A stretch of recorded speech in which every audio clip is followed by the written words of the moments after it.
gbogbo àwa ebi ń pa wá gbogbo ìsọ̀wọ́ èmi lọ́kàn pátápátá mo fẹ́ ká bá ara wa sọ gbólóhùn bíi méjì mẹ́ta.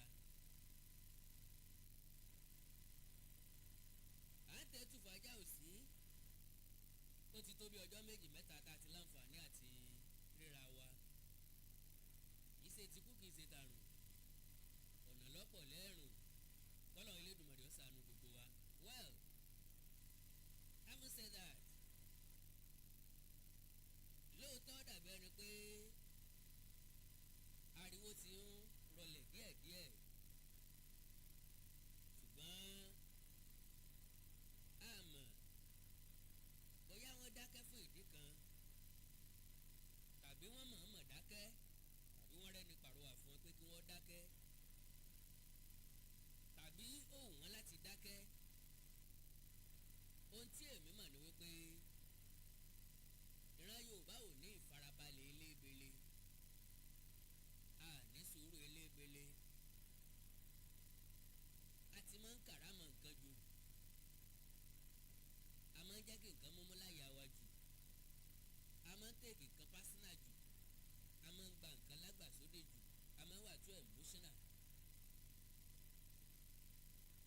because the rate tá a fi ń pariwo ebi ń pa wá o ìyà ń jẹ wá o kíní kan ṣẹlẹ̀ sí ààrẹ tó dé yìí o nǹkan kan ṣẹlẹ̀ sí ìṣèjọba rẹ̀ ó dàbí ẹni wípé kéèyàn mọ̀ nǹkan tí ń ṣe tàbí kéèyàn mọ̀ nǹkan tó yẹ kó ṣe kó má ṣe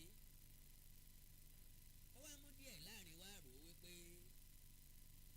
kí ni nǹkan kan tó ṣẹlẹ̀ gan-an aláàgán kí ló dé bá wa gan-an pé kí ló ṣẹlẹ̀ sí wa gan-an wá ìtọ́jú àwa nìkan ni kí ló dé tó fi rí bẹ́ẹ̀. Now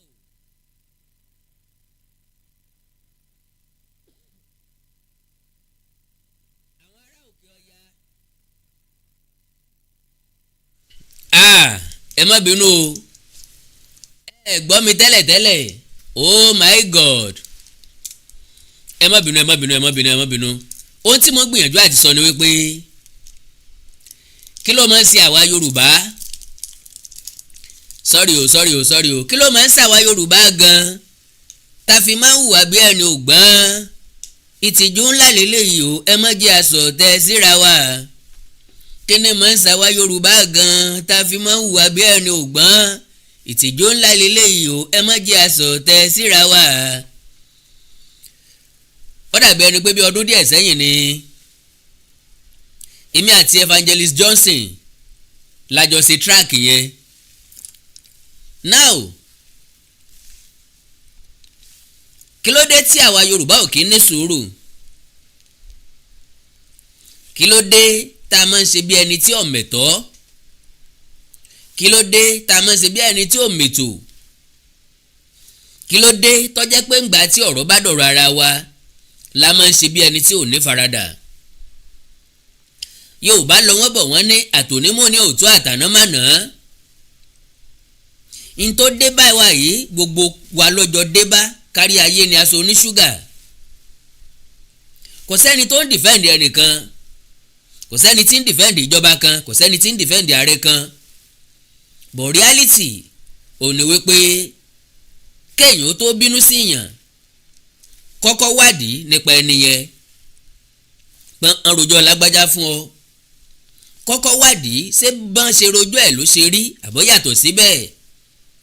Kì í ṣe wípé torí pọ́n sọ pé lágbájá ò dáa tàmẹ̀dùn sùn ìwọ náà ti wá ń bá wọn kígbe pé kò dá lóòótọ́ ntọ́ bá mú ẹ tẹ́ fi sọ pé ọ̀dà ajẹ́ pé kò dá nìyẹn ẹni tí ọ̀dà sẹ́nìkan ò lè dá sẹ́nìkan. Having said that, mi ò fẹ́ gba táìmù yín rárá, mo fẹ́ reflect lórí àwọn nǹkan kan, then mo fẹ́ gbà wá Yorùbá níyànjú. Mo kéré o láti fún alá advice o, ṣùgbọ́n Yorùbá sọ wípé ọmọdé gbọ́n àgbà gbọ́n la ìdálẹ̀ ẹ̀fẹ̀. Ọwọ́ èwe ò tó kẹpẹ, ọwọ́ èwe ò tó pẹpẹ tàgbàlagbà owó akèrèǹgbè. Ohun àgbà bí ọmọdé kọ́mọ́kọ̀ ohun ọmọdé bíi àgbà kọ́mọ́kọ̀ gbogbo wa la ní tá a lè jọ fi múra wa. now ẹ̀kẹ́ tálíkà lè mọ́ tó lẹ̀ láàárọ̀ ìmọ̀ ń tó lẹ̀ lálẹ́. inú mi dùn mo sì fẹ́ràn irú èèyàn tí Ọlọ́run ọba mi dá mi. ìdí tí mo fi ṣe bẹ́ẹ̀ ni wípé kò sábà sí ojú ọ̀nà tí mo ń tọ̀ tí kì í sojú ọ̀nà tó dáa. àwọn èèyàn lè máa rí mi nígbà tí mo bá ń gbabẹ̀ wọ́n lè máa rí mi ó túmọ̀ sí pé wọ́n lè máa fi mí rẹ́rìn-ín wọ́n lè máa fi mí ṣẹlẹ́yà nígbà tí mo bá ń tọ ọ̀nà kan. Yorùbá ní atẹjúmọ́lẹ̀ lọ́mọ tí ń wá àgbà tí ń sáré inú ẹ̀ kan bí ọ̀bá lé nǹkan kan lé.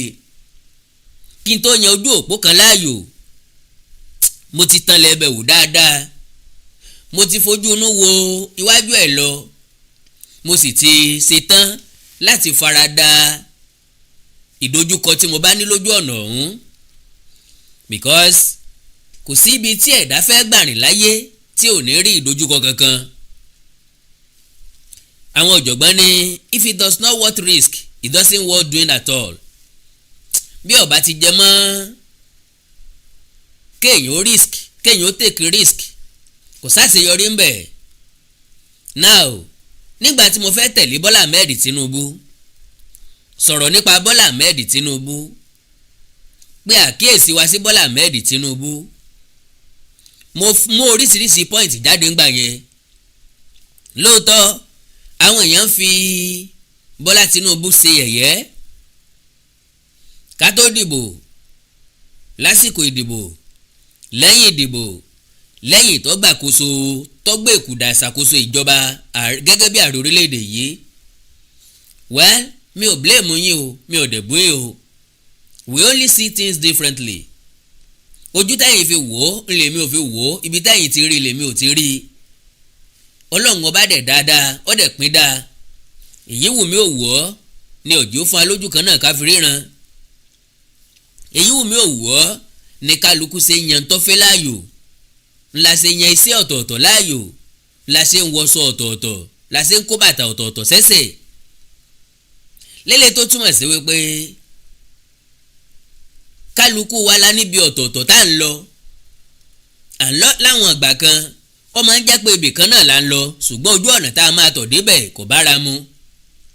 àwọn kan lè gbọ̀tún káwọn kan ó gbòsì káwọn kan ó gbàrin káwọn kan ó gbáwájú in tó mátà ni pé kí kálukú wa ó débi tá à ń lọ. whatever tó yẹ kó jẹ́ priority wa ó ní ìdàgbàsókè orílẹ̀-èdè Nàìjíríà bí kálukú wa sì fẹ́ rí jẹ rí mu nírọ̀rùn bí wà bàjẹ́ ṣe fẹ́ dínkù bí ètò ààbò wa ṣe fẹ́ dáa bí ètò ọrọ̀ ajé wa ṣe fẹ́ dúró re bí mẹ̀kúnnù ìlú ṣe fẹ́ jẹun ẹ̀mẹ́ta ojúmọ́ pẹ̀lú ìfọ̀kànbalẹ̀ bí àwọn tí wọ́n ti kẹ́kọ̀ọ́ jáde bí wọ́n ó ṣe ríṣẹ́ ìrọ̀rùn ṣe láyọ̀ àtàláfíà bá a ṣe máa láǹfààní láti bọ́ ẹbí wa láti bọ́ ẹnu wa pẹ̀lú ìfọ̀kànbalẹ̀ ńlọ yẹ kó jẹ́ àkọmọ̀nà wa ńlọ yẹ kó jẹ́ ìlépa wa òun náà ló yẹ kó jẹ́ olórí eréṣà wa.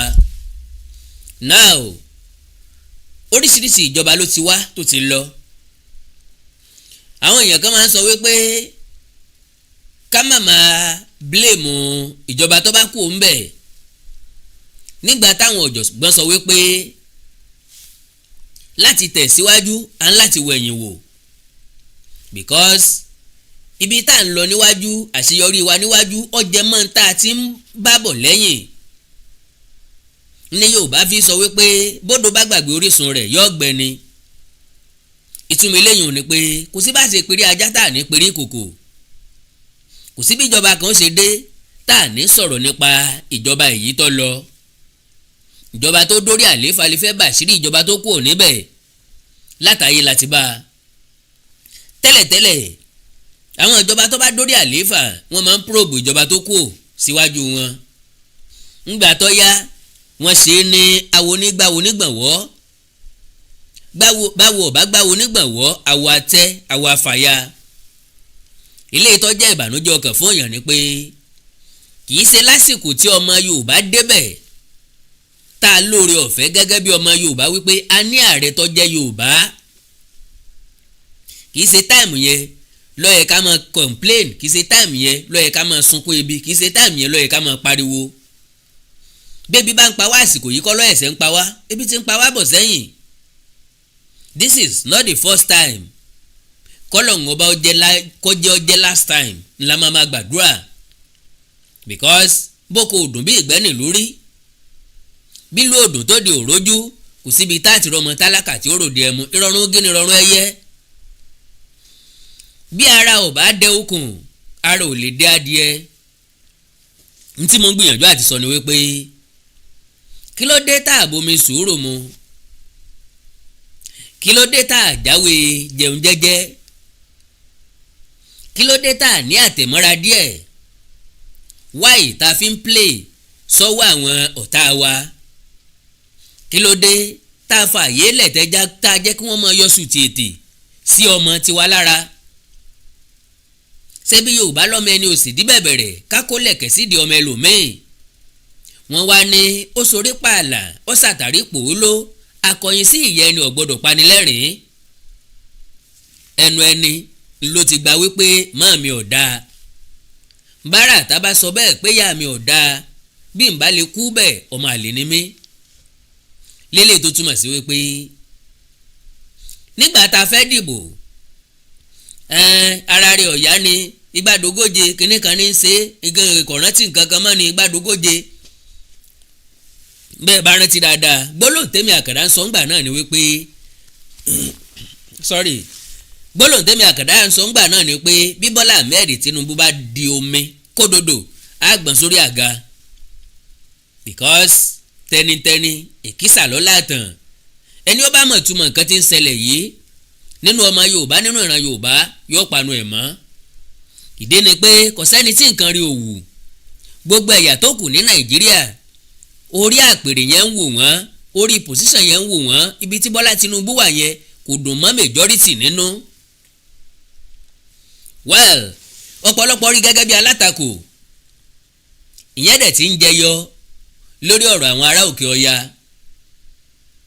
Fẹ̀ǹtọ́ bá jọ lọ́gbọ́n yóò ti mọ̀ wípé ọ̀rọ̀ tó délẹ̀ yìí kì í sọ̀rọ̀ Bọ́lá Ahmed Tinubu, àbí ọ̀rọ̀ tó délẹ̀ yìí kì í sọ̀rọ̀ Nàìjíríà, ọ̀rọ̀ Bọ́lá Tinubu ni. Naturally kò sẹ́ni tó dìbò fún Àkànbí ọmọ olódòdẹ kó tó débẹ̀. Mọ́sìmí gbọ́ àwọn èèyàn ló dìbò fún, ṣùgbọ́n kò ṣeé káǹtì wípé ẹ̀yà kan specifically ló dìbò fún.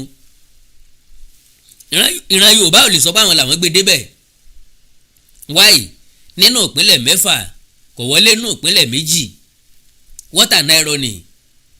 Haúsá Fúlàní ò lè sọ pé àwọn làwọn gbé débẹ̀, because almost ìpínlẹ̀ 10 ni ò ta. Niger Delta ò lè sọ pé àwọn làwọn gbé Bọ́lá Tinubu débẹ̀, kò wọlé ní Niger Delta, ìyẹn tún kọ́. So gbogbo game táwọn èèyàn mọ̀ táwọn ọ̀tá mọ̀ tí wọ́n lè play ni wọ́n play kí Bọ́lá Tinubu ọmọ débẹ̀. Gbogbo ọgbọ́n àti ìmọ̀ òṣèlú tí wọ́n mọ̀ ni wọ́n lò kọ́mọ̀ bá débẹ̀. Ṣùgbọ́n Ọlọ́run tí jẹ́ ìmẹ́ni jẹ́wọ́ wípé ń tẹ́ bá lẹ́ẹ̀fẹ́ tó bá wu èmi Ọlọ́run kò ságbára kankan tẹ́ ẹ fẹ́ ṣe sí i. Kótó contest wọn ni wò ní fún ní tíkẹ́ẹ̀tì. Àwọn kan ní bọ́n bá fún tíkẹ́ẹ̀tì àwọn sájáde kúrò nínú ìlú. Wọ́n fún tíkẹ́ẹ̀tì wọn ní òní wọlé primary. Bó bá wọlé primary àwọn ò ní jọmọ Nàìjíríà mọ́. Bọ́lá Tinubu béèrè bí àwàdà pẹ̀lú ogun pẹ̀lú ọ̀tẹ̀ pẹ̀lú ìdìmọ̀lù pẹ̀lú oríṣiríṣi nǹkan ó wọlé primary. Wọ́n ní láéláé ọ̀gàn gba tíkẹ́ẹ̀tì ni kò lè wọlé ìbò ààrẹ. Àkànbí ọmọ olódòdẹ ló wà lórí àlééfà gẹ́gẹ́ bí president Nàìjíríà lọ́wọ́. ẹ má bínú lásìkò yìí ó wà ní Aso Rock, bóyá ń sùn lọ́wọ́ ni bóyá lálejò ni bóyá ń wo situation Nàìjíríà ni, but to the best of my knowledge and between me and you, láàrin èmi pẹ̀lú yín, ẹ̀yin gangan lè sọ wípé elétí gbóǹgbàròyé ni Bọ́lá Ahmed Tinubu, òwí bẹ́ẹ̀ ṣe bẹ́ẹ̀ ni. Ìdí ni pé mo sọ gbólóhùn kan ká tó dìbò.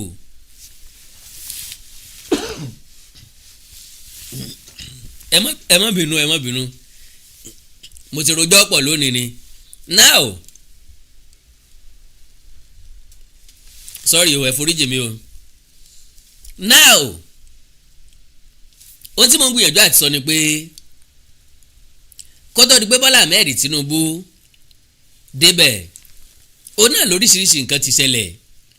now ó wá ṣèlérí pé òun bọ̀ wá ṣe tiwa bá a bá ní ṣe lọ́hùn bá a bá jẹ́ èèyàn tó mọ̀ọ́re bá a bá níwá ìkà lọ́wọ́ bá a bá fi nǹkan ṣírò ara wa because gbogbo nǹkan tí èmi bá fẹ́ ṣe láyé mi mo kọ́ máa ń fira mi sí pòsíṣàn yẹn ká lè mi ni ká ní bàbá mi ni kò sẹ́ni tí bàbá ẹ̀ ọ́ jẹ́ gómìnà tàbí jàre tí ò ní gbégbé ayé ọ̀tọ̀ tí ò ní ríra ẹ̀ nírí ọ̀tọ̀ tí ò ní ríra ẹ̀ gẹ́gẹ́ bí special being tínú ẹ̀ ò ní dùn. now àdúà gẹ́gẹ́ báwọn pastors ti sọ á fi ran àwọn olórí wa lọ́wọ́ láàyè kan. expectation wa ni pé káwọn olórí wa ó kí wọ́n ṣiṣẹ́ kí wọ́n perform. as far as I'm concerned and between me and you èmi àti ẹ lè testify sí wípé Bọ́lá Ahmed Tinubu ń ṣiṣẹ́ tirelessly. now àwọn ará òkè ọya ti wá bẹ̀rẹ̀ ṣe wọn. wọ́n ti bẹ̀rẹ̀ ọ̀rọ̀ àlùfànṣá wọ́n ti bẹ̀rẹ̀ láti máa sún wa lẹ́ràn sún wa síra wa. kò déédé wáyé kì í déédé wáyé anytime tí nǹkan ò bá ti fẹ́fọ̀ wọn bí wọ́n ti máa ń ṣe nu. láyé Olúṣẹ́gun Ọbásanjọ́ ni wọ́n bẹ̀rẹ̀ sùnmọ̀mí gbígbé ní Boko Haram bẹ̀rẹ̀ ní gbogbo ẹ̀ bẹ̀rẹ̀. ìgbà tí Yar'Adua dé wọ́n lọ negotiate pẹ̀lú wọn kálukú rògùn gbàgbé wọ́n lọ sinmi. Yar'Adua jáláìsí wọ́n ti ń pariwo páwọn lọ́kàn padà bọ̀ torí pé òfin òféfọ̀ wọn Goodluck Jonathan tó jẹ́ gbàkejì ló fẹ́fẹ́fọ̀ wọ́n fagídí búra fún gẹ́gẹ́ bí ààrẹ. látìgbà náà sùnmọ̀mí tó ti bẹ̀rẹ̀ sí again.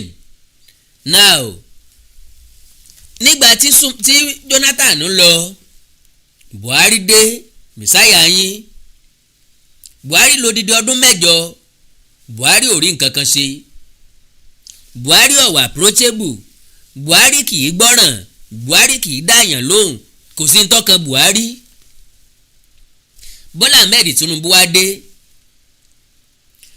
oríṣiríṣi pọ́lísì ló gbé jáde lóòótọ́ tí nǹkan wá lára tí múnú bí wa.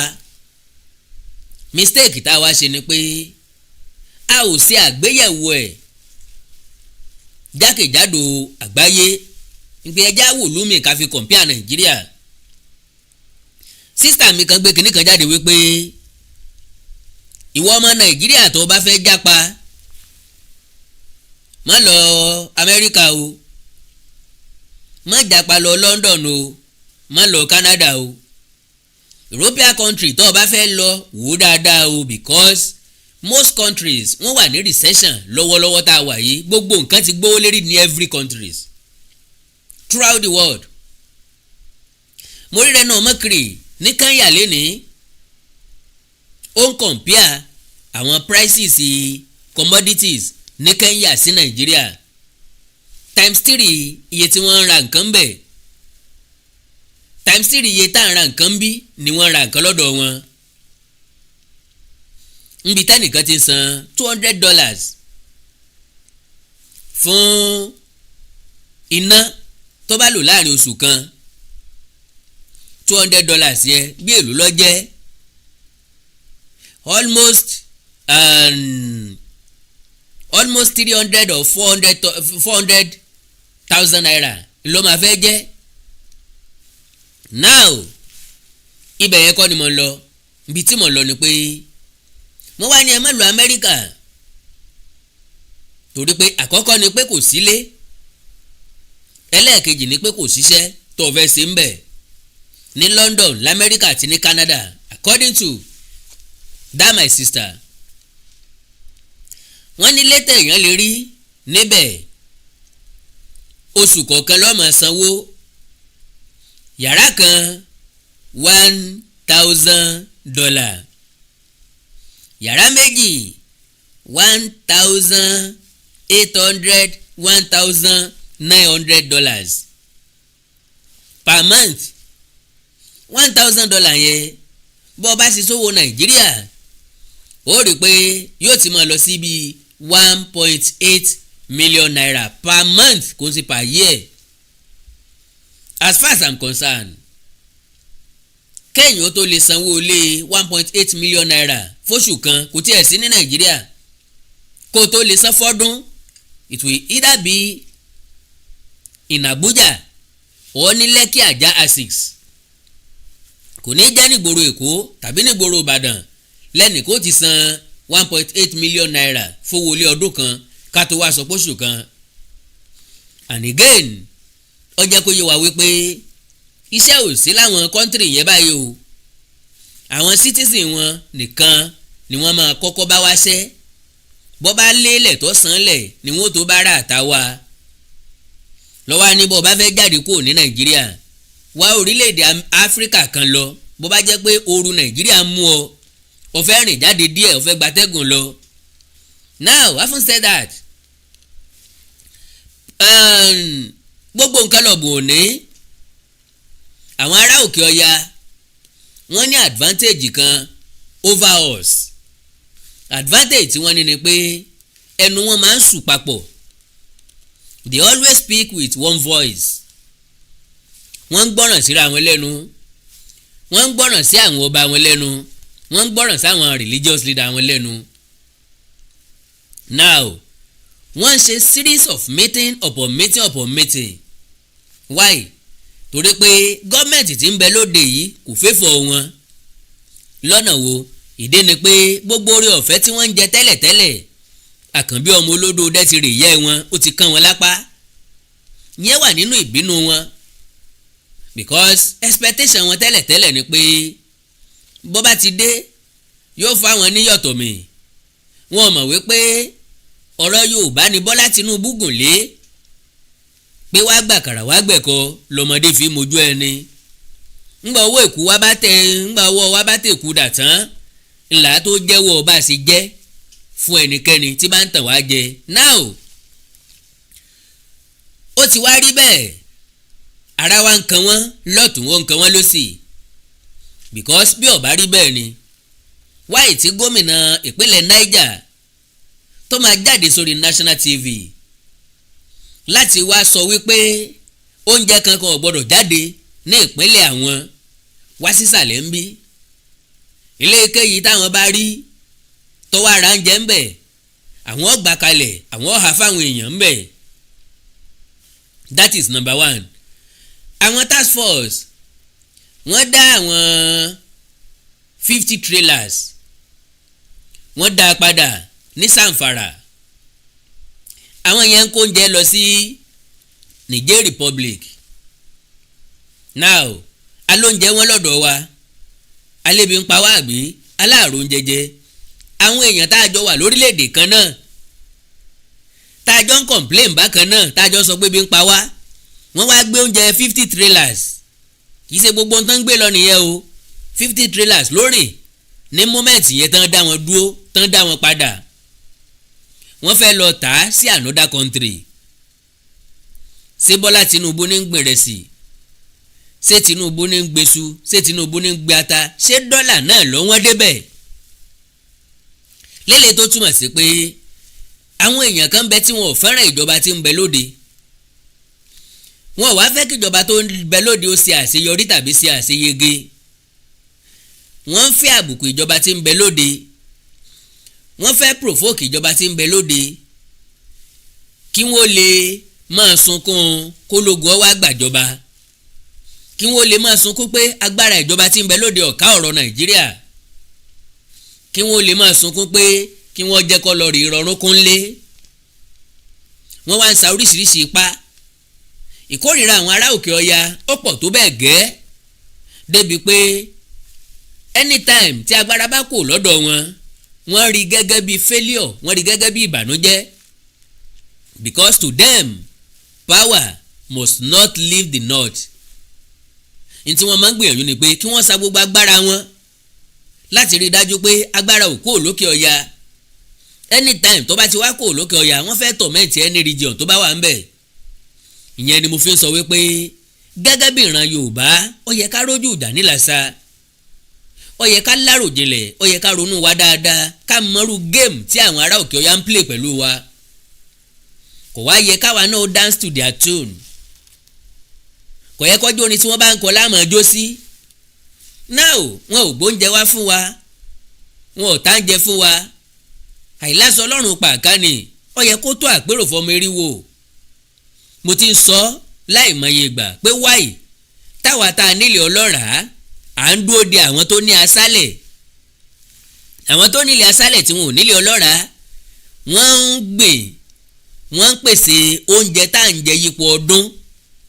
ìyẹn tó bànújẹ́ fọmọ Yorùbá, ó tó àròjinlẹ̀ fọmọ Yorùbá, ó tó àmìkàn fọmọ Yorùbá wípé kí ni problem wa gangan, kí ló ń ṣe àwa gangan. bàbá sọ̀rọ̀ nípasẹ̀ àgbẹ̀, àwọn èèyàn kan sọ pé àwọn Fúlàní kan ló lé àwọn kúrò nínú oko. that means bógun bá dé ẹ lè defend ara yín nìyẹn, ẹ lè jagun nìyẹn. majority yín dẹ̀ wà nínú àwọn tí ń pe ogun, bógun bá dé ni bàbá fẹ́ gba Yorùbá nation, ọ̀yà àgbà ọ̀yà sọ́dìjà ni, ọ̀yà ajagun ni, ọ̀yà ṣèkínní kan ni. àwọn tí ń daran lásán ló lé kúrò nínú oko yìí tẹ́ ń complain.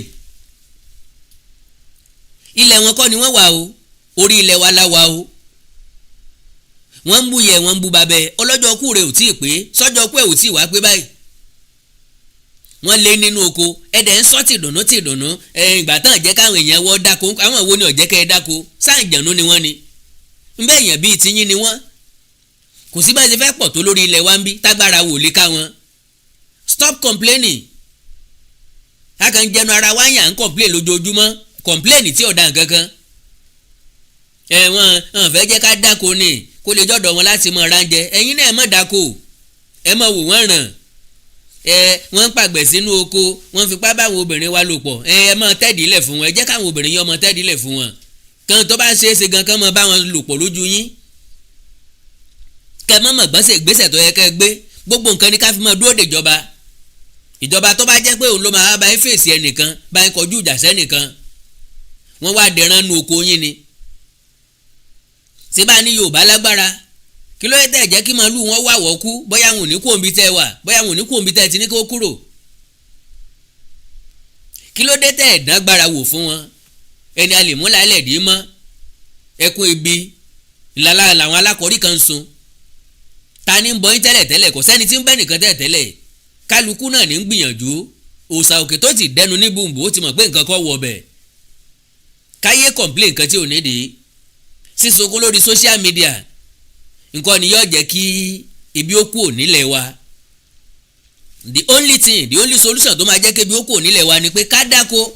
bójò bá ti bẹ̀rẹ̀, tá bá fẹ́ kú nínú hardship yìí, bójò bá ti bẹ̀rẹ̀ kí kálukú ọgbọ̀n oko lọ. owó tá a fi import oúnjẹ ó ti pọ̀ jù. and again ẹ ti ẹ̀ jẹ́ kí kọ́kọ́ reflect lórí ọ̀rọ̀ tí màá nìyí sọ, ẹ jáde ó gbọ́nà o.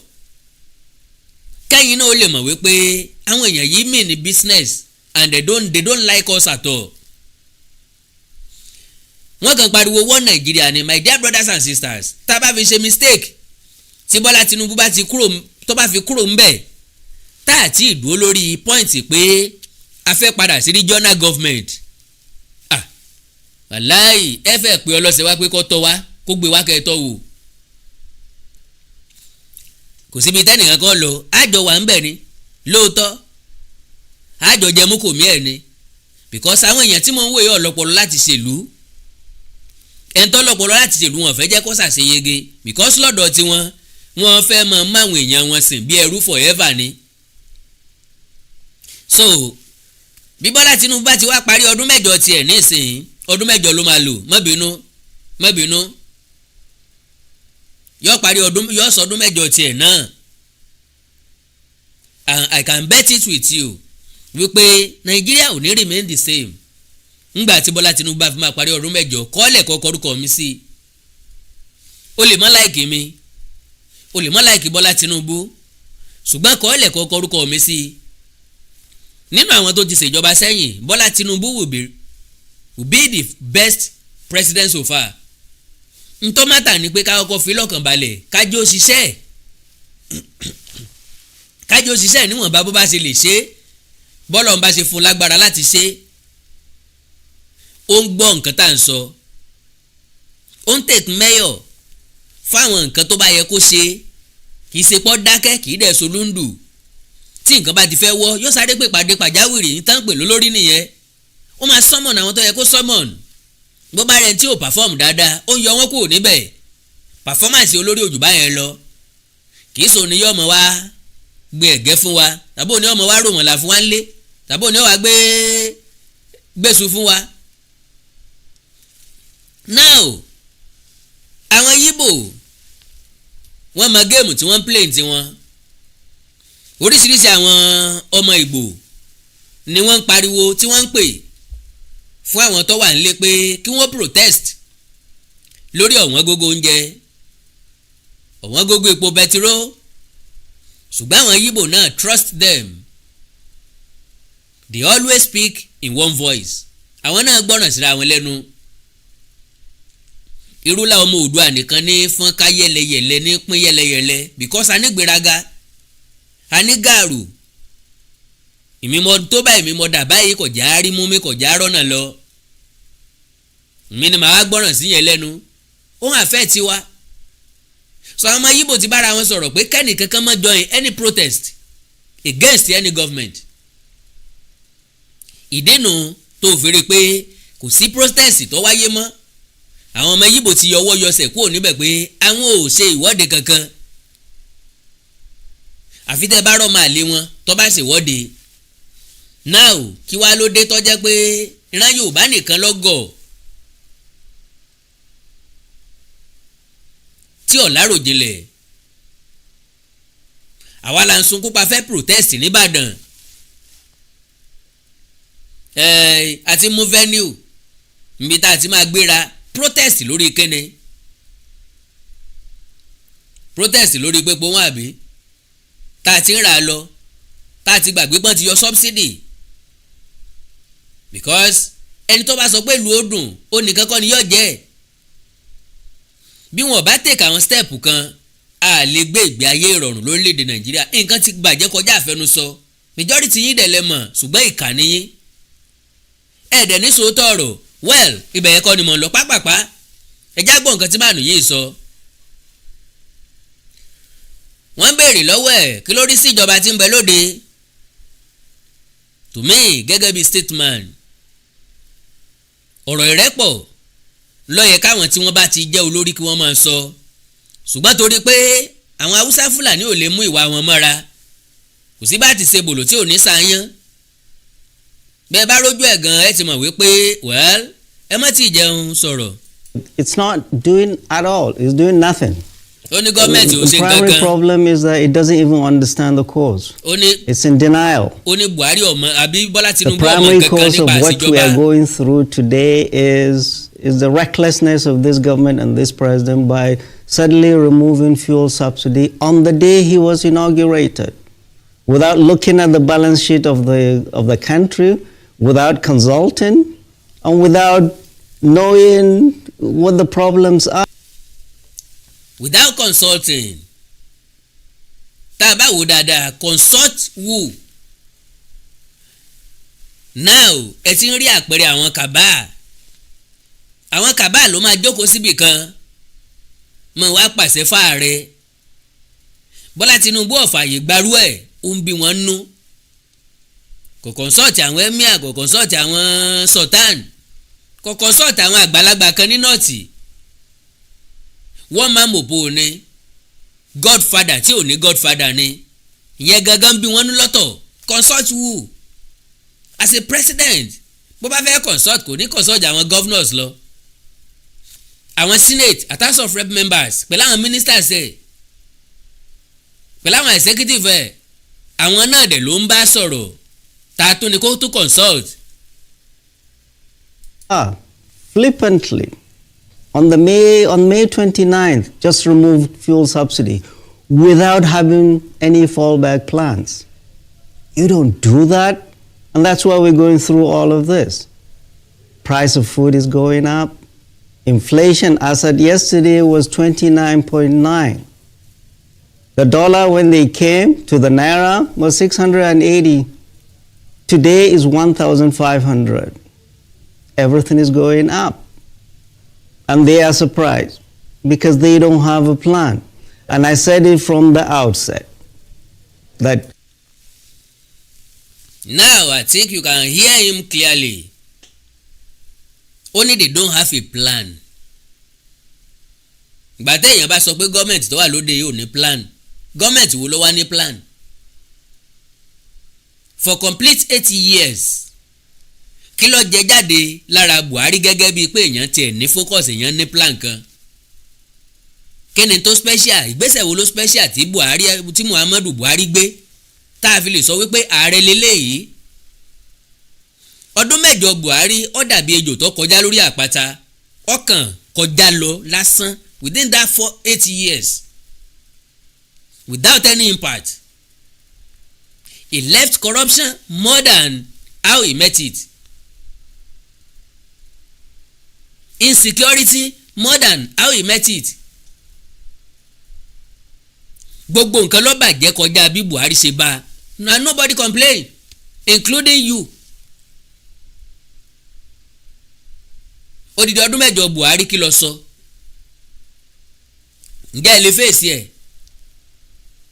Buhari ò ní WAEC result kó tó dórí àlééfà, wọ́n mú wá bá ń bẹ̀ ni. Bọ́lá Ahmed Tinubu graduate, ẹ wo iye ọjọ́ tẹ́ fi sunkún.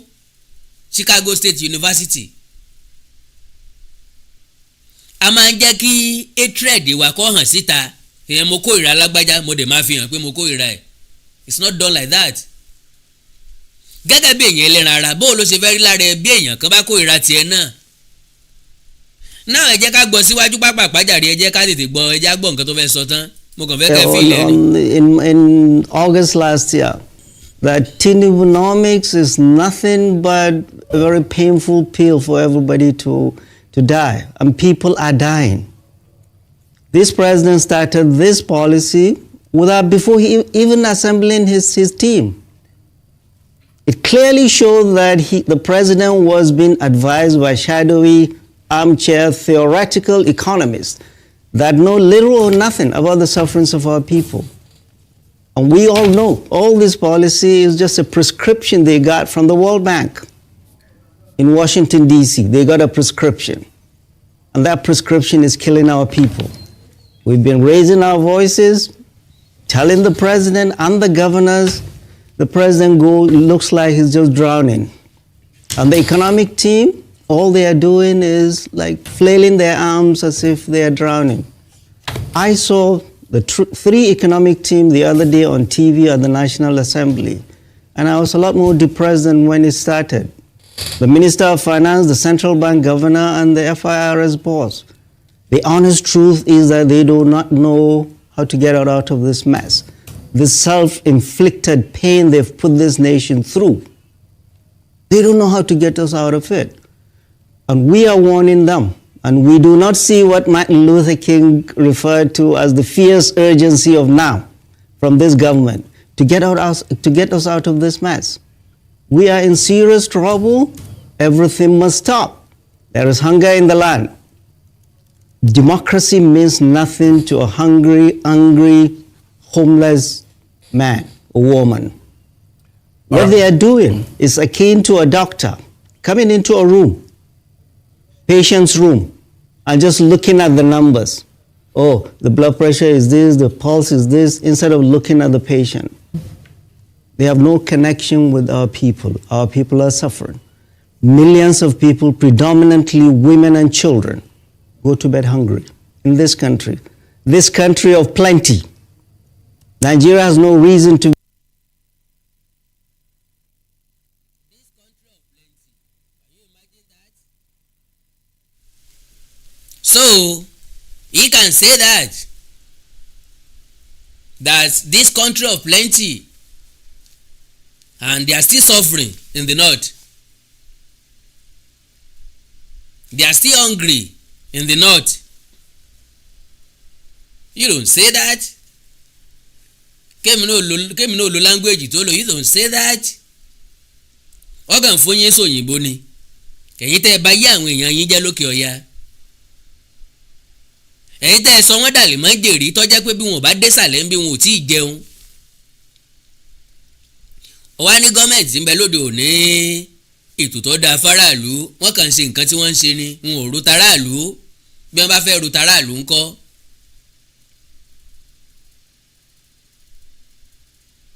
à ń fọ̀ tó ń tilẹ̀kùn à ń fò sí bọ́sòkòtò à ń fẹnu fẹ́nà pa obìnrin láti ìṣètò ń bá bá fẹ́ ṣe tiẹ̀ ńkọ́.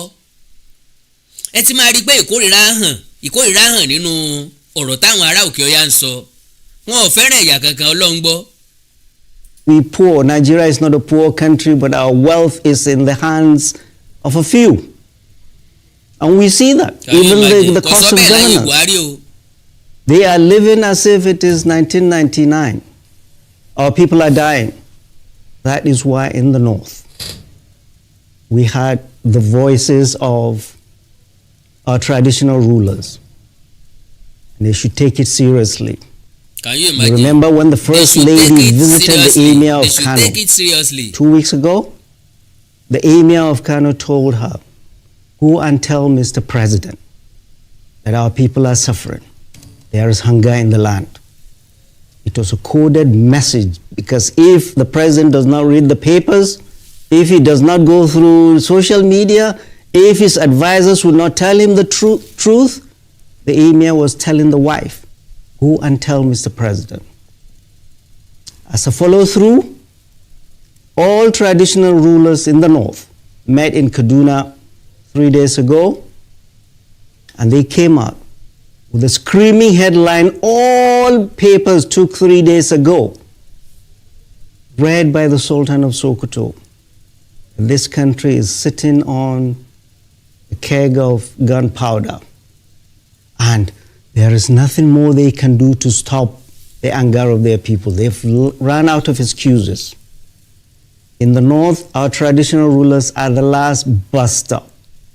When they start talking, leaders need to sit up and listen. Kò sẹ́ni tó rán wọn ṣe tán bá sọ̀rọ̀ wọn kàn fọ̀rọ̀ ṣòfò ni kò sẹ́ni tó rán agbájé lówó bàbá ẹ̀ lóògùn fáǹfààní mọ̀lẹ́bí wọn nìkan ni. Báwọn religious leader ní north bá ń rojọ́ báwọn traditional rulers ní north bá ń rojọ́ wọ́n ń rojọ́ for their own peril wọ́n ń rojọ́ fún life ẹ̀yin tẹ́ wà ní north ni it doesn't concern us. So why can't you take steps by yourselves? Kí ló dé tẹ̀lé gbégbèsè fúnra yín? Kí ló dé tẹ̀lé wọ́n àbáyọ sí ṣòro yín? Kí ló dé tẹ̀lé pèsè oúnjẹ fáwọn tẹ́bi ń pa? Because as far as I'm concerned, gbogbo àwọn gómìnà tí ń bẹ lórílẹ̀‐èdè Nàìjíríà lówó ti rogún sí lọ́wọ́ ẹ béèrè lọ́wọ́ kí náà fowó yín ṣe. Àbẹ́yìn ọkàn máa wò wọ́n ràn ni. Ọkàn gómìnà balẹ̀ ààrẹ ló wá dáràn. Sáà ààrẹ ló fẹ́ ṣe nǹkan látọwọ́ ààrẹ fún wa ni. Ìbá ní gómìnà ló súnmọ́ aráàlú ìjọba àbílẹ̀ ló súnmọ́ aráàlú jù ṣùgbọ́n gómìnà ìpínlẹ̀ ní ń jẹ ayé àwọn local government máyé for now. Ẹgbọ́n nǹkan tí màánù yìí sọ délẹ̀. We are in big trouble. Our traditional rulers and our clerics, 2 days ago, yesterday, the sermons in all the mosques in the north, people are suffering. There is hunger in the land. People are dying in the midst of plenty. Leaders sit up.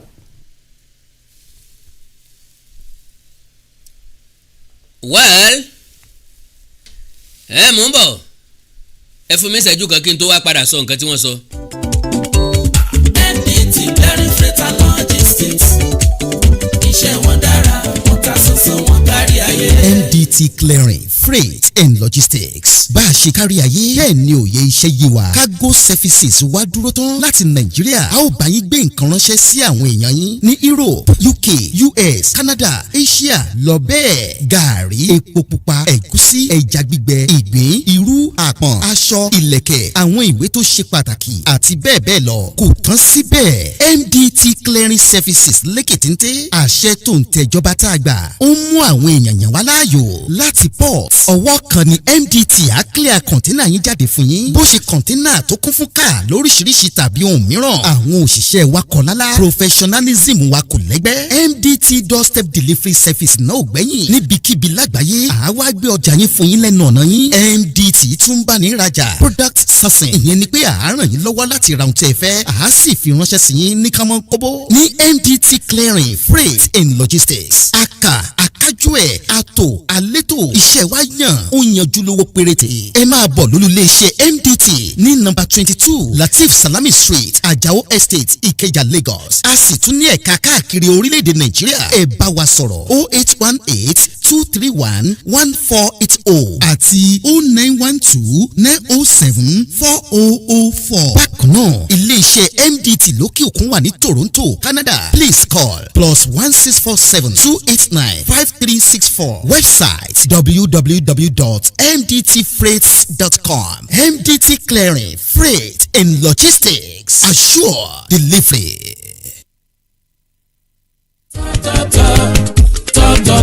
Top Farm Foods àwọn oúnjẹ tiwantiwa aṣara lóore. Top Farm Foods ó ṣara lóore. Yam flour, ìyẹ̀fun iṣu gidi, unripe plantain flour, èlùbọ́ ọ̀gẹ̀dẹ̀ àgbagbà, beans flour, èrè gbẹrẹfun, rice flour, ìrẹsì oníyẹ̀fun tá a fi ń ro túwó, yellow pap, ògì pupa onígbẹrẹfun, gàrí ìjẹ̀bú tó kan dáadáa, tó fi dórí smoked catfish, ẹja àrọ̀ gbígbẹ. Lábẹ́ ìmọ́tótó ni Top Farm ń ṣe gbogbo ẹ̀. Ó sì ṣe déédéé ibikíbi lágbàáyé. Wọ́n níwọ̀n jí wọn 1 kg, 2 kg, 5 kg. Top Farm Food wọ́n wuyì wọ́n gbayì tó ń tí òun tẹ NAFDAC lára wọn. Bẹ́ẹ̀ sì ni 100% natural la ṣe gbogbo ẹ̀ jáde láti iléeṣẹ́ Top Farm Food sókàlẹ̀ sí Industrial Development Center IDC Ibeshi Road Ikorodu Lagos Nigeria. Àwọn alágbàtà jákèjádò orílẹ̀-èdè Nàìjíríà tó fi dórí àwọn African stores ilé ìtajà oúnjẹ ilẹ̀ wa lókè òkun. Ẹ pè 0706-216-6771 tàbí 0802-721-0222. Website www.tff.com.ng. Top Farm Foods. Think food. Think us.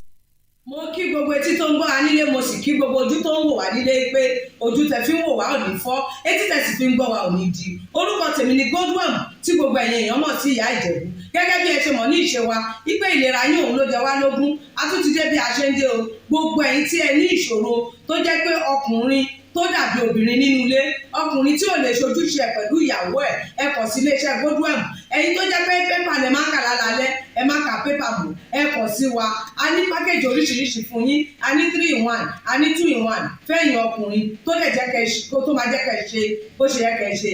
Bákan náà ni ìṣòro tí a ń pè ní arthritis. Arthritis yìí ó ń ṣọkùnrin ó ń ṣobìnrin, orúnkún ríro, ìbàdí ríro, ọrùn ẹsẹ̀ ríro, ẹlòmíì ó lè jẹ́ osteoarthritis lónìí, ẹlòmíì rheumatoid arthritis, ẹlòmíì ìdẹ̀rẹ̀ kò ní lè bẹ̀rẹ̀ mú nǹkan lẹ̀, ẹlòmíì ò lè bẹ̀rẹ̀ kírun, ó ṣeé ṣe kó jẹ́ sciatica ni, ó ṣeé ṣe kó jẹ́ lumbar spondylosis ni, ẹlòmíì ìdẹ̀rẹ̀ arthritis ni. Tó bá ti di pé ìbàdí ń wọ ẹ̀ ò lè bẹ̀rẹ̀, ẹlòmíì orúnkún ríro, ẹlòmíì ẹsẹ̀ á máa gbóná, ẹlòmíì àpapọ̀ rẹ̀ á máa gbóná, ẹlòmíì ẹsẹ̀ á máa gbọ̀n, ẹlòmíì ara á máa tá, orí á máa tá, àpapọ̀ ara á máa tá. Ẹ kàn sí iléeṣẹ́ Godwin ìyá Ìjẹ̀bú. Ẹlòmíì ò lè fojú ọwọ́ ẹ̀ báyìí, gbogbo ọwọ́ á máa ró. Gbogbo ẹ̀yin tẹ́ tí ń lò náà ẹ máa jẹ́rìí sí. Ẹ kàn sí iléeṣẹ́ Godwin ìyá Ìjẹ̀bú. Bákan náà ni àwọn èèyàn tó ń tọ̀ ìtọ̀ àtọ̀jù. Ìtọ̀ àtọ̀jù yìí ó ṣeé ṣe kó jẹ́ pé prostate enlargement ni. Fún ẹ̀yin ọkùnrin tẹ́ ti lé lọ́mọ 40 ọdún tẹ́ bá ní prostate enlargement, ẹ lè máa tọ̀ léraléra. Ẹlòmíì ò ní rí tọ̀tọ̀ rárá. Ẹlòmíì ìdẹ̀rẹ̀ tó bá fẹ́ tọ̀ á máa ní ìrora. Ẹlòmíì ìdẹ̀rẹ̀ kó tó débi tó máa tọ̀ sí ìtọ̀ yìí ti máa jábọ́. Ṣùgbọ́n obìnrin ní a máa tọ̀ léraléra kó tó débi tó máa tọ̀ sí ìtọ̀ yìí á ti máa jábọ́. Ó ṣe é ṣe kó jẹ́ weakness of bladder làwọn ní, àbí kó jẹ́ infection, àbí kó jẹ́ diabetes insipidus tí a mọ̀ sí àtọ̀gbẹ. Ìyẹn náà lè fà á ká máa tọ̀ púpọ̀ jù. Ẹ kàn sí iléeṣẹ́ Godwin ìyá Ìjẹ̀bú. Èyíkéyìí tó lè fà á kẹ́ ẹ máa tọ̀ púpọ̀ jù, ara iṣẹ́ wa ni. Lára iṣẹ́ tèmi jogún látọ̀dọ̀ bàbá mi ni. Àtọ̀jú yín gbogbo ẹ̀ ó sì padà sí àyè ẹ̀ bó ṣe tó àti bó ṣe yẹ. Bákan náà ni àwọn tó ní hepatitis, ooru inú ẹ̀dọ̀ ni. Ṣùgbọ́n tí hepatitis bá ti pẹ́ lára, ó lè ba ẹ̀dọ̀ jẹ́, ó lè fà á kéèyàn ní enlarged liver, ó dẹ̀ lè fa oríṣiríṣi ìṣòro sí ẹ̀dọ̀ yẹn. Ẹlòmíì á máa ní àmì bí kínú máa dùn, bí kójú máa pọ́n, kítọ̀ ẹ̀ máa pọ́n. Ẹlòmíì dẹ̀ kò ní rámì rárá, bóyá lọ ṣàyẹ̀wò wá kàn sọ fún pé ó wà positive, ẹ kàn sí wa. Ẹlòmíì ìdẹ̀rẹ̀ ó lè jẹ́ liver cirrhosis lòun ní, èyíkéyìí tí ẹ ó ìbàjẹ́, ẹ kàn sí iléeṣẹ́ Godwin ìyá Ìjẹ̀bú. Bí mo ṣe sọ̀rọ̀ yìí tẹ́ ní prostate, ó ó jẹ́ prostate enlargement ni ó jẹ́ prostate cancer ni ẹ kọ̀ sí wa pẹ̀lú ògbọ́ ọlọ́run ẹ ní rí bákan náà mọ́. Mo ti sọ fún yín gbogbo ìṣòro yòówù kẹ́ ní ewé àti gbòǹkan mélé tí àwọn bàbá wa ń lò láyé àtijọ́ tá a ti gbé kalẹ̀ lọ́nà ìgbàlódé tó sì ṣe bẹbẹ lágbára òun là ń lò fún ọmọdé àti àgbà ẹ kọ̀ sí wa ẹ ní kábàámọ̀ pẹ̀ ṣe bẹ́ẹ̀. ẹ̀rọ ìbánisọ̀rọ̀ mi ni 080-330-34777 080-330-34777. ẹ bá wà lamẹ́ríkà kẹ́ ẹ wà ní Spain kẹ́ ẹ wà ní UK ibikíbi tẹ́ ẹ bá wà ó jẹ́ Canada ni ó lè jẹ́ Port Harcourt ni ó jẹ́ Abuja ni ibikíbi tẹ́ ẹ bá wà ẹ kọ̀ sí iléeṣẹ́ Godwin Ìyá Ìjẹ̀bú. ẹ bá mi sọ̀rọ̀ lórí WhatsApp ẹ lè pè mí ẹ lè fi voice note lẹ̀ ẹ lè fi message lẹ̀ lórí WhatsApp máa dá yín lóhùn bó ṣe tó àti bó ṣe yẹ gbogbo ibi tẹ́ ẹ bá wà lè gbòógì wá máa dé ẹ sì ní kábàámọ̀ pé ẹ kọ̀ sí iléeṣẹ́ Godwin Ìyá Ìjẹ̀bú. ẹlòmíì apákan ara ẹ̀ á máa kú kí ló fà tápákan ara fi ń kú ẹ kọ̀ sí wa ẹ máa mọ̀. ẹlòmíì ọrùn àdédé máa steve ẹlòmíì àyà ló máa dùn ẹlòmíì ẹ̀gbẹ́ ló máa dùn ẹlòmíì á máa wúkọ́ ó lè wúkọ́ kókó ti wà lẹ́nu ẹ̀ tipẹ́tipẹ́ tí ò sì ní lọ ẹlòmíì ìjẹ̀lẹ̀ ó máa ní ìṣòro àti breathe in oxygen breathe out carbon dioxide àwa máa ní ìṣòro á máa ní kàtà gbogbo ìgbà kí ló ń fà ó ṣeéṣe kó jẹ́ asthma ni ó ṣeéṣe kó jẹ́ bronchitis ó lè ṣeéṣe kó jẹ́ pneumonia cough nìwọ ní tó bá ti kàn sí wa èyí tó bá jẹ́ nú ẹ̀ ló máa dìtámì irú egbògi tá a lè kẹ̀rà láti lè ṣe wa. ẹ ṣe mọ̀ mo ti sọ fún yín o ẹ̀rọ ìbánisọ̀rọ̀ wa 080-330-34777. iléeṣẹ́ Godwin last bus stop yín ni pẹ̀lú agbára Ọlọ́run. Remember, if it is not Godwin, it can never be like Godwin. I used to tell you, health is something to be treasured. Ire o. Well, láì dènà gbọ́n like I said wípé Professor Usman Yusuf tó sọ̀rọ̀ yẹn níbi ìfọ̀rọ̀wánilẹ́nuwò kan tó wáyé lórí National TV kan torí ẹ̀ ní ó jẹ́ kí n lo fídíò ẹ̀ gan pàṣẹ but interviewer ẹ̀ ó try láti correct impression Usman Yusuf wípé ìjọba tó ló wà clueless yìí gọ́fmẹ̀ntì tó ní ó ṣe nǹkan kan gọ́fmẹ̀ntì tó ní ọmọ bíi ti ń lọ ó ti mú oríṣiríṣi pọ́lísì wá ó dẹ̀ respond sí ariwo àwọn èèyàn sígbe àwọn èèyàn lórí ọ̀nà báwo ni oúnjẹ yóò ṣe carry everybody báwo la ṣe máa ní ànító àti àǹtínsẹ́kù lára ìgbésẹ̀ tó gbé ó náà ní wípé àwọn warehouse tí wọ́n bá lóúnjẹ ṣùgbọ́n tí wọ́n tilẹ̀kùn mọ́ káwọn task force kí wọ́n sì lè irú warehouse yẹn pa oríṣiríṣi warehouse láti gbọ́ pé wọ́n rí tó ń jẹ́ wà nínú ẹ̀ táwọn èèyàn wọ̀nyí ọ̀dẹ̀ gbé síta wípé àwọn fẹ́ tà á níbi tẹ́ ẹ ti máa mọ̀ wípé wọ́n kórìíra ara wọn wọ́n kórìíra Bọ́lá Tinubu wọ́n kórìíra ìjọba wọ́n kórìíra Nàìjíríà because nígbà tí wọ́n bá ti oúnjẹ mọ́lé ẹ já béèrè lọ́wọ́ ara wa pé ta ni wọ́n ń ṣe ta ni wọ́n ń ṣe ta ni wọ́n fìyà jẹ lójú ara wọn. So with that òye yé wa wípé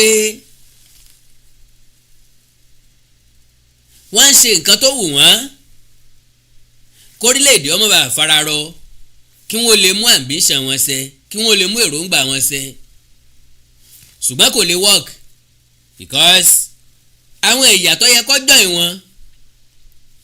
wọn ò join wọn ò dẹ̀ lè join wọn ìran Yorùbá ni kó wà very very careful ẹ gbọ́ sáìdì kejì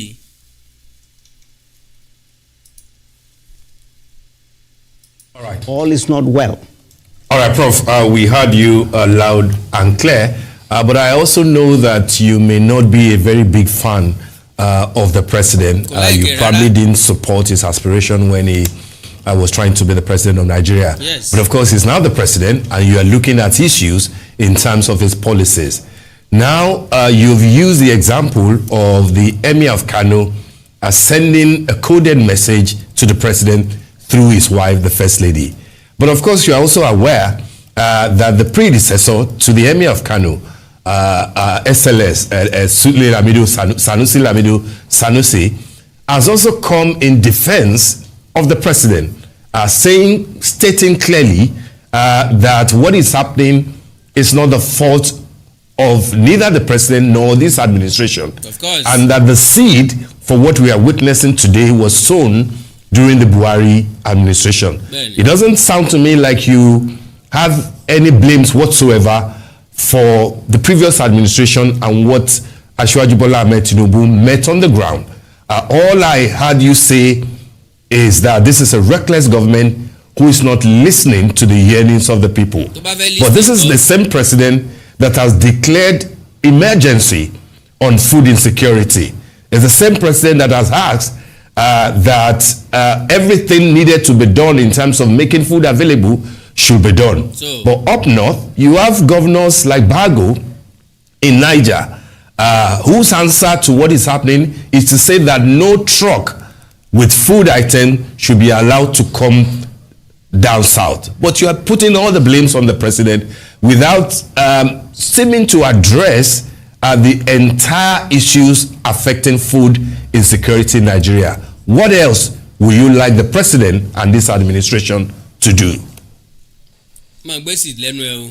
Right, good. Emilio Khan, he's the one who said he could do it. It's his turn. This is not the turn of President Muhammadu Buhari. We spent 8 years criticizing President Muhammadu Buhari. We're tired. And I honestly don't want to even hear his name.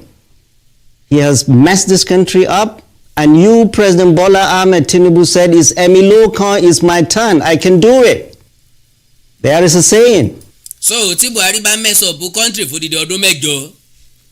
So, to you, somebody can just fix it within 7 or 8 months. That is too much to ask for. Ẹnìkan ti bà gbogbo nǹkan jẹ́ fún the ọdún mẹ́jọ, and you can confess to that. But now you want somebody who just came up like 7 to 8 months ago to come and clear those mess, to come and make things happen. It's not done like that. Ejagbo kékeré náà ló kù.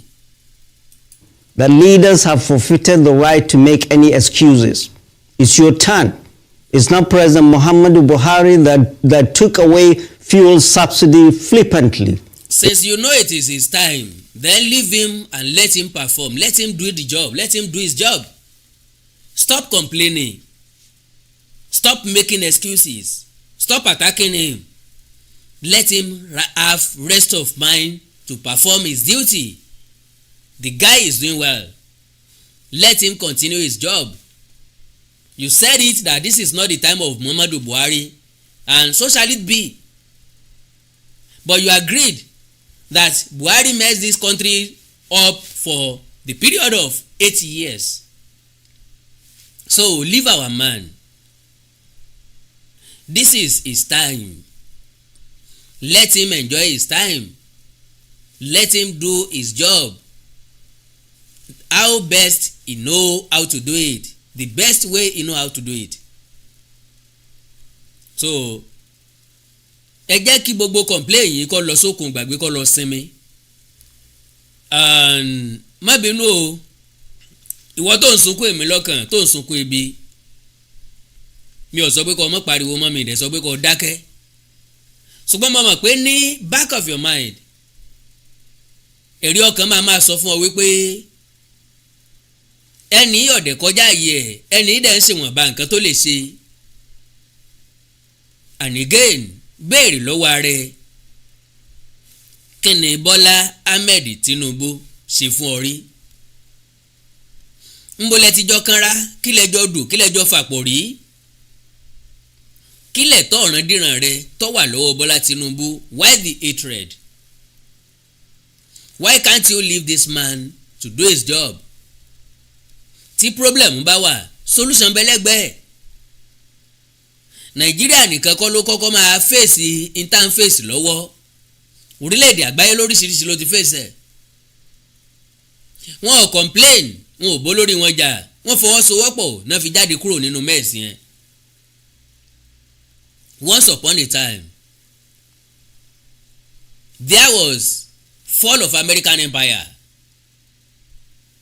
America ò complain, wọn ò bú olórí tiwọn, wọn ò ṣépè, wọn ò dẹ̀ sọ̀rọ̀ àlùfànṣá. They all come together, wọ́n invite àwọn stakeholders. Orílẹ̀-èdè yìí ti dẹgẹrẹmìtì, ó fẹ́ wó, ọ̀nà wo la fi gbé dìde padà. Wọ́n gùn lé production, the same thing as China, the same thing as Japan, the same thing as India, the same thing as Singapore, àti bẹ́ẹ̀ bẹ́ẹ̀ lọ. Kò sórílẹ̀-èdè tí ń complain tí máa ń ṣàṣeyọrí, orílẹ̀-èdè tí máa ń gòkè àgbà lórílẹ̀-èdè tó múṣẹ́ ṣe. Lónìí China là ń wò gẹ́gẹ́ bí economic hub of the world, páwọn ni wọ́n wọ̀ on top. Wọ́n ní issue lẹ́nu ọjọ́ mẹ́ta yìí, India ti fẹ́ take over wọn. Kí ni India wá ṣe tó fẹ́ take over wọn? Production, exportation. Kò sí nǹkan torílẹ̀-èdè kan fi lè lámì tó lè lápá, torílẹ̀-èdè kan fi lè gòkè àgbà jákèjádò àgbáńlá ayé tí kì í bá ṣe production àti exportation. Ẹ gbọ́dọ̀ máa produce nǹkan lórílẹ̀-èdè yín, intent produce gbọ́dọ̀ jẹ́ ìtẹ́wọ́gbà fáwọn orílẹ̀-èdè míì, kì í ṣe nǹkan tẹ́ fẹ́ consume nílẹ̀ yín nìkan lè máa produce. Gbogbo àlàyé wọ̀nyí ni mo bọ́ sí láwẹ́láwẹ́ sínú tí ń bọ̀ tí mo fẹ́ drop. So, my dear brothers and sisters, let's stop these blame games. And again, ká má fún àwọn ará òkè ọ̀yà lẹ́nu dán, ká má jẹ́ kí wọ́n ráàyè sọ̀rọ̀ sí wa, ká má jẹ́ kí wọ́n ráàyè sọ̀rọ̀ àlùfànṣá sí ẹni tọ́jọ́ mọ́ wa. Ó sorí pààlà, ó sàtàrí pòóló, akọ̀yìn sí ìyẹn èèyàn gbọ́dọ̀ pààyàn lẹ́rìn o. Bọ́lá Tinubu ọ̀sẹ̀ ọ́, Bọ́lá Tinubu ọ̀sẹ̀ mi. Kò sí májíìkì kankan tẹ́nì kankan fẹ́ perform láti tọ́ Nàìjíríà around. Orílẹ̀-èdè yìí tóbi, ìjà dúpẹ́ lọ́wọ́ Bọ́lá Tinubu.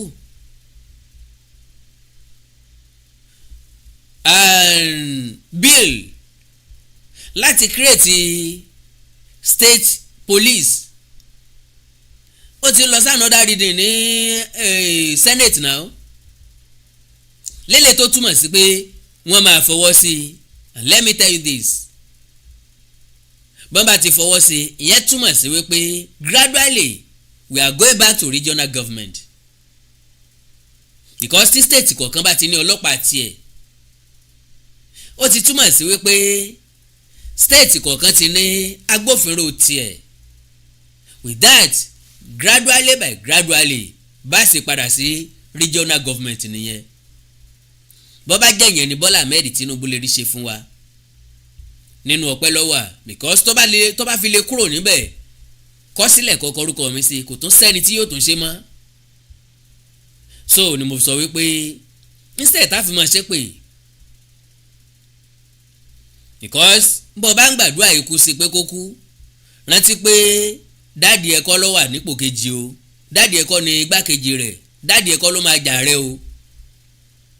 Tó bá ń gbàdúrà wípé kọ́ mọ̀ rí ṣe, rántí pé àkó tí Yorùbá la wà yìí kò ń ṣe táìmù Bọ́lá Tinubu. Àwọn yẹn sunkún èmi lọ́kàn, èmi lọ́kàn, ó lóun lọ́kàn, ó dẹ̀ gbọ́dọ̀ ṣe, ó dẹ̀ lóun máa ṣe, kí ló dé tí ò fi wá ṣe? ẹ̀ ló sà, ẹ̀ ló mọ̀. Àkó Bọ́lá Tinubu kọ́ lílé, àkó fámìlì rẹ̀ kọ́, àsìkò tí Yorùbá ni kó tó kàn yín. ó tó máa tó bí after yóò tó fẹ́ẹ̀ lé lógún ọdún kó tó kàn yín padà sẹ́yìn nìkan wọ́n dáyé fún ni. So after 16 years tọ́básanjọ́ kú òun bẹ̀ ló tó bọ́ sọ́wọ́ Yorùbá padà. ṣe wá rò pé after another 16 years ó tún bọ́ sọ́wọ́ ọmọ Yorùbá dey play my fan. So ẹjẹ́ àtẹ̀ jẹ́jẹ́ bébí bá ń pa ọ́ ìbí ń pa mí bí nǹkan bá wọ́n lọ́dọ̀ yín ó wọ́n lọ́dọ̀ wa ṣùgbọ́n tí n bá ti ń lọ sóko ìwọ náà mọ́kọ́ àtàdá kò já lọ sóko ọ̀nà àbáyọ kankan ò sí sóúnjẹ tó wọ́n dó gọ́ọ̀mẹ̀ntì ti ń sapá wọn o pé kóúnjẹ ó lè dọ̀pọ̀ short time solution ni o kò ń ṣe long time o. ẹnìkan sọ̀rọ̀ bí ọjọ́ mélòó kan sẹ́yìn ọ̀nà ẹ̀gbà táwọn ará òkè ọ̀yà sọ pé àwọn ògbóúnjẹ wá sísàlẹ̀ mọ́ káwa náà stop ká mọ̀ gbépo lọ fún wọn mo ní sáà kò rí bẹ́ẹ̀. epo tá à ń sọ yìí general business ni national business ni ó yàtọ̀ sí iṣu tí mo gbìn níbi tó bá wù mí mo lè ta sùn mí sí o ó yàtọ̀ sẹ́wà àti pákí tí mo gbìn ibi tó bá wù mí mo lè tajà mi sí kò bára wọn lọ àní gbépo fún wọn kò bára wọn lọ náà epo ìṣe tèmi àjọ ni gbogbo wa ni. So ọlọ́run ràn wá lọ́wọ́ o especially àwa Yorùbá ọlọ́run kọ́kọ́ wa máa ń ṣe ọlọ́run ó dúró tì wọ́n ọlọ́run wà pẹ̀lú wa ọlọ́run ní fi ebi bá wa wí kò ní fìyàn bá wa jà lágbára ọlọ́run á ní ànító àti àníṣẹ́kù ṣùgbọ́n láyé ìgbà tá a ní ànító àti àníṣẹ́kù ọgbọ́n ìwò la dá sí àṣàgbẹ̀ àṣọ̀gbìn àdáko nígbà náà la ní ànító àníṣẹ́kù àti àníṣẹ́kù ìran Yorùbá kì í tọrọ jẹ ọmọ fúnnifúnni ni wá kàn wá tọrọ ká fún wọn lóúnjẹ ká fún wọn láṣọ bá a ti ṣe nìyẹn wá ìtọ́mọ Yorùbá tíran Yorùbá wá dẹ́n tí ń tọrọ because we are just too lazy all of a sudden gbogbo à ń fẹ́ nǹkan kíákíá àfẹ́kọ̀ ọwọ́ dápàdé àfẹ́ ṣe wàhálà àfẹ́ faragbọ́n ni àfẹ́ kí nǹkan gún wa lẹ́sẹ̀ àfẹ́ kí nǹkan jẹ wá àfẹ́ kẹfẹ́ ọjẹ wá àfẹ́ kí mìíràn ọjẹ wá àfẹ́ kí fífẹ́ ọjẹ wá àfẹ́ kí àmúkùrù ọjẹ wá àfẹ́ kí irú ọjẹ wá àfẹ́ mọ̀ dán láwọ̀ àfẹ́ mọ̀ wọ ìtìrì ká jẹun ká jáde àti gbàgbé wípé ibi là ń kọ lẹ́tà sí ìyẹ̀wọ̀n bá èèyàn péréte lókùlóko and again mo ti sọ fún ilé kan no excuses for either success or failure. If you fail, you wanted to fail. If you succeed, you wanted to succeed. Àwọn kan ní ọ̀jẹ́ ká dóko bàbá ńláàárọ̀ ni ọ̀fẹ́ dáko ni. Because wọ́n bá lé ọ lóko tí wọn ò jẹ́ kó o dénú oko tẹ́bi wá ń pa ọ́. Yorùbá ní ntọ́ bá fẹ́ gbóúnjẹ lẹ́nu ẹni ẹ̀mí ẹni ló fẹ́ gbà kí ló dé tó kú bẹ́ẹ̀. Ọ̀rọ̀ díẹ̀ tó fọlọ́gbọ́n lọ́wọ́ sànù gbogbo wa láìkẹ́ fọ́lù péèjì mi lórí Facebook bí wọn bá ti sọ̀rọ̀ ju o bọ́rọ̀ mi ò bá bí ọ nínú torí pé o tọrọ a máa kóró bí n bá ti sọ̀rọ̀ jù ẹ láìkì kẹ́ fọ́lù péèjì mi lórí Facebook ẹ subscribe sí YouTube channel mi and again project rédíò mi ẹ má bínú bí ọ̀rọ̀ mi ò bá lè fún ọ jù bí ò bá lè sí ọ jù bó tọrọ bá kóró létí ẹ project rédíò mi bí tí mo ti ní mo nílò ìrànlọ́wọ́ èèyàn 500 àwọn èèyàn máa wò ó pé ṣé 500 náà ló wá lè tó bẹ́ẹ̀ èèyàn 500 ló wá lè tó bẹ́ẹ̀ ó yà mí náà lẹ́nu o kò dẹ̀ yà mí lẹ́nu ìdí tí ò fi yà mí lẹ́nu ni pé bùkátà tí kálukú ń gbé ọ̀sọ̀tọ̀ọ̀tọ̀ kò dẹ̀ sí ẹni tí ò ní bùkátà tó ń gbé lásìkò yìí and again tí time tó wá rí bó ṣe rí kò jẹ́ kí n blame anybody mi ò rí gẹ́gẹ́ bíi pé èèyàn fẹ́ràn mi ò rí gẹ́gẹ́ bíi pé àwọn èèyàn kórìíra mi mo rí gẹ́gẹ́ bí ẹni pé àsìkò lọ́fà and again majority ló ní bùkátà tí wọ́n ń gbé tí wọ́n ń bọ́ kennedy tí mo fi ń tẹnumọ́ tí mo fi ń sọ láti gbàdégbà ni pé a kì í ṣe mọ̀ àyíbá mọ̀ yọ bọ́ sáàkó ẹnìkan tí yóò ní lọ́wọ́ láti ràn mí lọ́wọ́ tẹ́ bá wá ràn àlá mi lọ́wọ́ èmi nìkan kọ́ lè ràn lọ́wọ́ ẹgbẹ̀lẹ́gbẹ̀ èèyàn lè ràn lọ́wọ́ tí wọ́n lẹ́bùn inú ọpọlọ láti ní platform tí wọ́n ti exhibit talent wọn. àánú Olódùmarè ò ní fi sílẹ̀ o. Ọlọ́run ó pèsè fún yín. Ọlọ́run ó ṣàánú yín kẹ́yìn náà ó lè ṣàánú mi. tó bá wà nínú àwọn tó fẹ́ fi mí sin lọ́hùn tó fẹ́ fi mí yìn lọ́hùn fẹ́ fi mí dúpẹ́ lọ́wọ́ Ọlọ́run pé Ọlọ́run ṣe ọ́ lóore. já sọ̀rọ̀ lórí WhatsApp kí n fọ́ ní account number tó máa fi sí ìyẹn 500 tó máa fún mi ní 100,000 naira. owó ọ̀tí ẹ̀ ó jù bẹ́ẹ̀ lọ ṣùgbọ́n with that 500 people at least màá gbé láti ibì kan.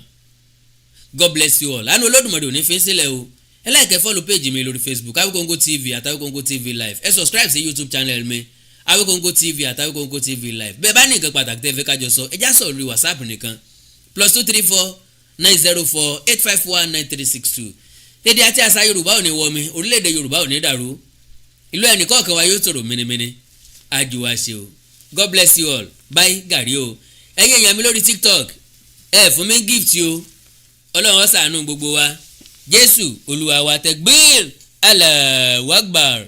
Bye bàbá yìí bye gàrí o. ọ̀dà àrò òrùn rẹ̀ la máa sun o.